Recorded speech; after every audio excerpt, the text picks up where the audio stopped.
Esto es Alarma TV. Gracias por continuar con nosotras. Claro que sí, eso es la unidad del crimen de Alarma TV. Esta noche presentaremos nuestra investigación exhaustiva del caso de Magdalena Aguilar, una joven madre y nutricionista mexicana que apareció muerta de una forma escalofriante y que ha sacudido a una comunidad del estado de Guerrero en México y luego a todo el país. Lo espeluznante fue descubrir quién la había asesinado y la forma en que la dejaron, completamente desgarrada como lo hacen las bestias con sus presas y como lo hace un asesino frío. La conspiración, los detalles, la persecución del culpable y mucho más. Aquí en la unidad del crimen le contaremos cómo ocurrieron los hechos. Mi hermana el sábado 13 a las 5:30 de la tarde fue a recoger a sus dos hijos, quienes estaban con su papá. ¡Ánimo! ¡Ánimo! Fue en ese entonces en el que fue la última vez en que se le vio a mi hermana. No voy a callarme. Una marcha más. Un grito al unísono de personas que también les mataron a su hermana, a su madre o a su hija. Un grito de coraje, incertidumbre, ahogado en el llanto y rasgando oxígeno y fuerzas de donde se pueda, para seguir adelante después de una desgarradora tragedia por la violencia en este país. En eso concluyó la prometedora vida de Magdalena Aguilar Romero, de 28 años de edad, en un grito de justicia. La joven, estudiante de nutriología, conoció a César Gómez Arciniega cuando éste tenía 28 años de edad y ella 21. La llama del amor ardió intensamente y a los 6 meses de conocerse, Magdalena quedó embarazada. César Gómez le aseguró a la chica que él respondía y hasta le pidió que se fueran a vivir juntos. Debido al embarazo, Magdalena decidió dejar los estudios para poder dedicarse de pleno a su marido y a la bebé que venía en camino. Sin embargo, Diego y María de los Ángeles, padres de la chica, le sugirieron que regresara a estudiar, pues ella era una persona con ambiciones y sueños de superación. Sus padres le ayudaron económicamente para que volviera a la universidad y además le ofrecieron cuidar de su recién nacida. Magdalena accedió y feliz le dio la noticia a César. Ahí, César Gómez Arciniega empezó a asomar el monstruo que llevaba dentro. César enfureció, le exigió a Magdalena que dejara de nuevo la escuela y le advirtió que ella debía dedicarse de lleno a él y a su hija. El príncipe que había conquistado a Magda se había convertido en un psicópata, alguien a quien la joven desconoció. Ahí comenzaron los abusos verbales, mentales y físicos de César contra Magdalena. La situación se volvió tan precaria para la joven que mejor decidió alejarse de su familia para que ellos no se dieran cuenta del calvario por el que estaba atravesando. La invitaban a una fiesta y les mentía. Fechas importantes como Día de las Madres, cumpleaños, Navidades y otras, se las perdía con tal de que ellos no vieran los maltratos a los que era sometida por su pareja. Las únicas veces que sus padres o su hermano Saúl lograban verla era si ellos iban a la casa de Magda. Pero entonces, ella se mostraba incómoda y hasta fingía estar sumamente ocupada para que sus familiares se fueran antes de que llegara César. Para este momento, Magdalena ya estaba dentro de una jaula, encerrada con un maldito abusador, que le hacía cada día una tortura, con gritos, humillaciones y hasta golpes. Los ataques verbales y físicos se volvieron más y más frecuentes y violentos. Un día, Magdalena no pudo más y fue a la policía a denunciar a César por abuso físico. Era justo lo que Magda necesitaba para salir de ese encierro mental y doloroso al que el maldito cobarde la tenía sometida. Pero Magdalena cometió un gravísimo error para zafarse de las garras de César, salir de su casa y rehacer su vida lejos del monstruo. Pero no fue así. 2 años después de tener a su hija y de vivir bajo la obscuridad de César, la joven quedó embarazada por segunda vez. En esta ocasión, Magdalena tuvo un niño, una criatura que a ella la ataba de nuevo a su marido, o al menos así lo veía ella, pero en realidad, la vida le estaba dando un segundo motivo para por fin alejarse de César. Pero no lo hizo.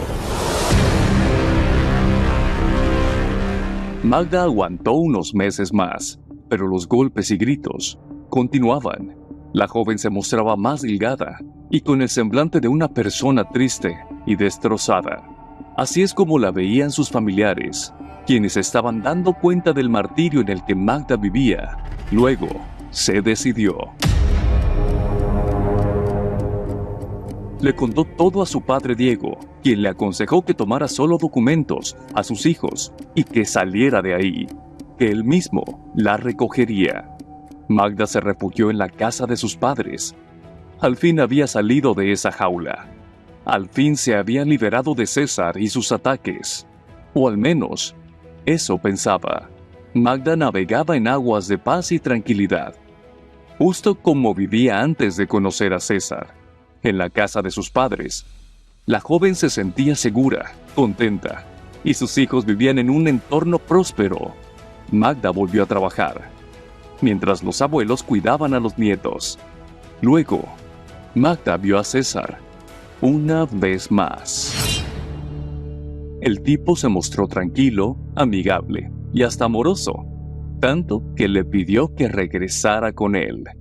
Sin embargo, Magda no accedió, pero sí permitió que compartieran custodia de los niños. Hasta ese momento, parecía una separación amigable, algo que a Magdalena le alegraba, puesto que quería que sus hijos crecieran viendo a su padre. 3 años después de ese día, Magda retomó su carrera como nutrióloga, se graduó y comenzó a ejercer. Luego, una mañana Magda salió para hacer una consulta particular en el centro de salud donde trabajaba. Después del trabajo, iría a recoger a sus hijos a un lugar que había acordado con César, pero el padre de los niños nunca llegó. A la joven madre la invadió un miedo, ya que César la había amenazado con quitarle la custodia de los niños, y sabía que ese hombre era capaz de cualquier cosa. Magda entonces resolvió ir a la casa de su exesposo, ubicada en el barrio de Guadalupe, en Tasco Guerrero. Magda iría a la iglesia a encontrarse con su mamá, en una misa en honor a su bisabuela fallecida, pero nunca llegó. La señora María de los Ángeles, madre de Magdalena, le llamó en repetidas ocasiones a su celular y como no contestaba, le escribió enojada, pues temía que su hija se hubiera reconciliado con el abusador. Nunca imaginó lo que había pasado. Esa noche, doña María no concilió el sueño. Tenía un mal presentimiento que le hacía preocuparse y que lo extendió a su esposo Diego. Ambos decidieron ir a la casa de César a indagar. Tocaron a la puerta y les abrió Silvia Arciniega, la madre de César. La mujer les dijo que Magdalena no estaba ahí. De inmediato se acercó César a la puerta y les explicó que, en efecto, Magda había ido esa tarde, pero que se había retirado sin llevarse a sus hijos y sin decir a dónde iría. Doña María, la madre de Magda, sabía que estaban mintiendo, pues Magda nunca se había ido sin avisar y, sobre todo, sin llevarse a sus hijos. Amigos y familiares comenzaron a buscarla y hasta la reportaron con las autoridades. Sin embargo, estas explicaron que debían pasar 72 horas antes. Le dieron vuelta a toda la ciudad e hicieron varias publicaciones en redes sociales. Estaban desesperados.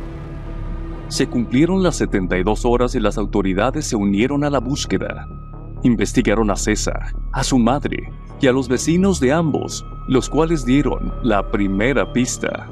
Una mujer le dijo a la policía que ella había visto entrar a Magdalena a la casa de César.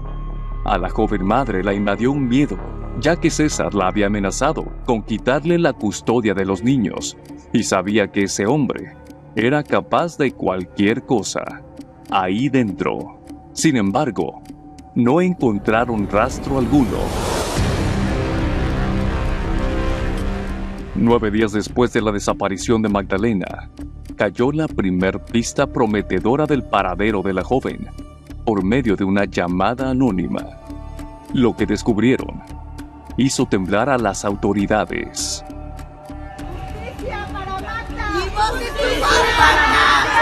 Yo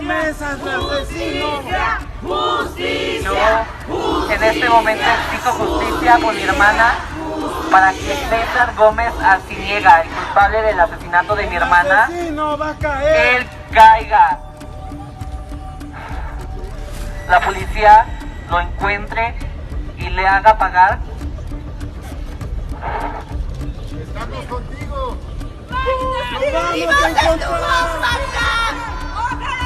Magdalena tenía una vida por delante, 2 pequeños hijos que criar y una carrera prometedora en la nutrición, pero todo eso fue truncado por ese alguien que decía amarla. Al regresar de la pausa conoceremos el desenlace del caso de Magdalena. Ya volvemos.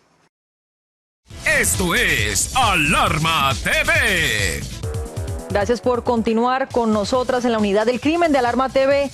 Hoy estamos hablando del caso de Magdalena Aguilar Romero, una mujer que vivió un romance tóxico con un hombre llamado César Gómez Arciniega, quien la maltrataba verbal y físicamente. Magdalena tuvo 2 hijos con César y no aguantó más los abusos, así que lo dejó y se fue a refugiar a la casa de sus papás Diego y María de Los Ángeles. Sin embargo, una tarde Magdalena fue a casa de su suegra para recoger a sus hijos y de ahí nadie la volvió a ver con vida. En la unidad del crimen le contamos cómo ocurrieron los hechos. Vecinos de César avisaron a las autoridades que habían visto a Magdalena entrar a la casa. Sin embargo, ya nunca la vieron salir. La policía revisó la casa pensando que tal vez la joven madre de 2 se encontraba cautiva dentro del lugar, pero no encontraron pista alguna.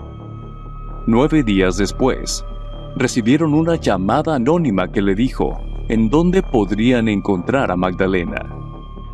César y su madre vendían comida en un botanero en el centro de la ciudad. Ahí fue donde la llamada anónima dirigió a la policía. Aquel día,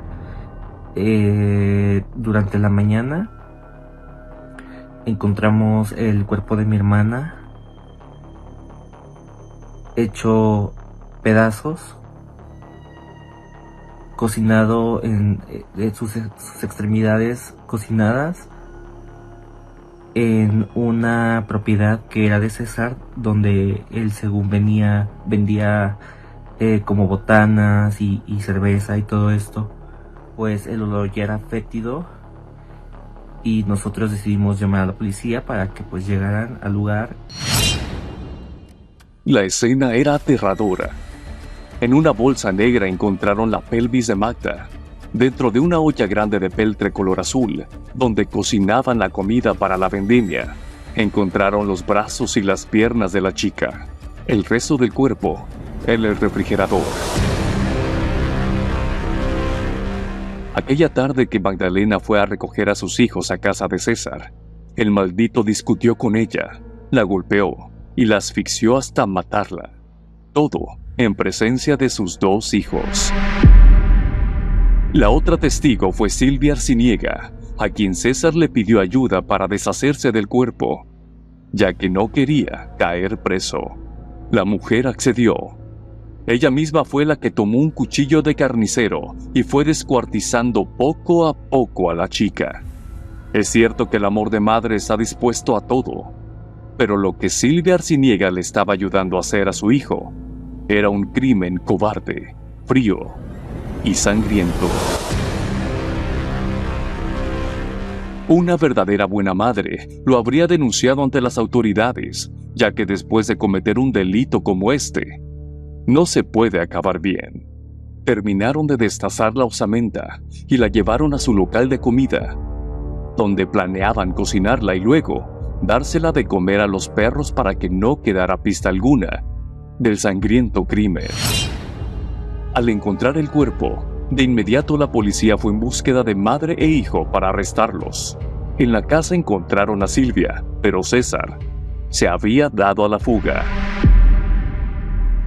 ¡Justicia para Magda! ¡Y vos para Magda! ¡César Gómez, asesino!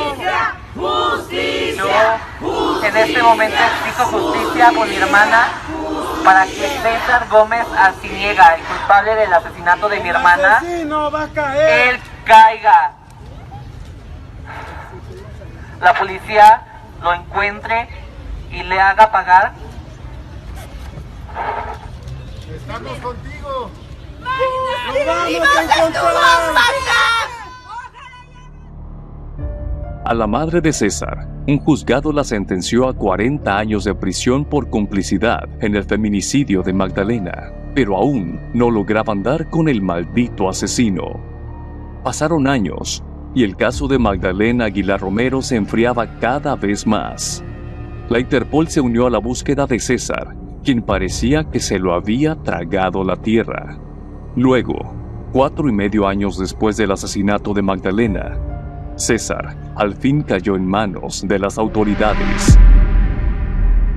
Se encontraba a millas de distancias de Guerrero, en Tijuana, Baja California Norte.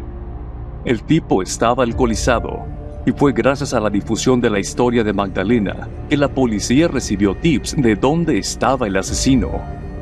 Llevamos 2 ocasiones en las que vamos a juicio y César Gómez Arciniega pide que se le cambie de abogado y pues el juez lo autoriza y se aplaza pues toda esta situación de poderle dar una sentencia que mi sobrino, que todavía sigue siendo menor de edad, quien después de 5 años de estar con tratamiento psicológico, todas las esferas de su vida se han visto colapsadas nuevamente, y yo creo que es injusto que las autoridades y que el Estado haga esto con un niño que él, ya teniendo ahorita una estabilidad o tal vez un poco más de estabilidad de la que tenía en ese entonces, vuelva a sufrir la revictimización pues por parte de todo esto que está pasando, ¿no? Saúl reclama que las autoridades no han dado una condena al asesino de su hermana y de que a César le han concedido cambios en su representación legal, lo cual ha derivado en el aplazamiento de la sentencia y a la victimización de su familia una vez más debido a la nueva exposición del crimen. Una vez más, las autoridades se muestran blandas ante un crimen tan sangriento como este. Esto es precisamente de lo que se quejan las víctimas de abusos contra la mujer, de que no se tiene mano dura con abusadores y asesinos como César. Hoy me quitaron a mi hermana.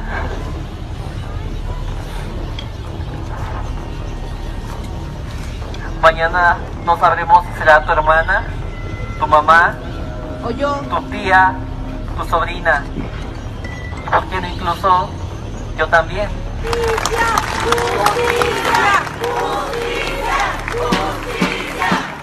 Los hijos de Magdalena ahora viven en casa de sus abuelos maternos y de su tío Saúl. La familia de Magdalena solo pide vivir una vida en paz y que los niños también puedan crecer tranquilos. Si acaso eso se puede, después de haber presenciado semejante asesinato de su propia madre. Gracias por habernos acompañado una vez más en la unidad del crimen de Alarma TV. Efectivamente, la próxima semana le vamos a presentar la investigación exhaustiva que hicimos del caso de Mary Kay, una dulce mujer que murió a manos de un joven al que ella varias veces le tendió una mano amiga. Buenas noches.